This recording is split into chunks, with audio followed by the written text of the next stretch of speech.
আসসালামু আলাইকুম। যে যেখান থেকে ভিডিও দেখতেছেন সবাইকে আমার আন্তরিক ভালোবাসা। আমাদের বাংলাদেশে একজন আইনজীবীকে নির্মমভাবে হত্যা করেছে হিন্দুত্ববাদীরা। আমি আশা করব আমাদের বর্তমান সরকার তাদেরকে দ্রুত আইনত ব্যবস্থা নেওয়া হোক এবং কি দ্রুত মৃত্যুদণ্ড দেওয়া হোক প্রকাশ্যে। তাহলে আর কখনো এই হিন্দুত্ববাদীরা মুসলমানের উপরে সাহস করতে পারবে না। আমরা দেখতেছি ইন্ডিয়াতে মুসলমানের উপরে যেভাবে নির্যাতন করতেছে ইন্ডিয়া, আমরা এই ইন্ডিয়ার এই হাব আমাদের বাংলাদেশের উপরে আসছে। এখন এরা আমাদের বাংলাদেশের উপরে এই মুসলমানের উপর হামলা করতে চাইতেছে। আমরা চাই যারা এই মুসলমানের উপর হামলা করব তাদেরকে নির্মমভাবে ঝুলিয়ে মৃত্যুদণ্ড দেওয়া হোক এইসব হিন্দুত্ববাদীকে।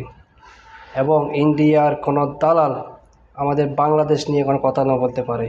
আমাদের বাংলাদেশ, আমাদের গভর্নমেন্ট আছে, ইন্ডিয়ার গভর্নমেন্ট ইন্ডিয়াতে দেখবে। আমাদের বাংলাদেশ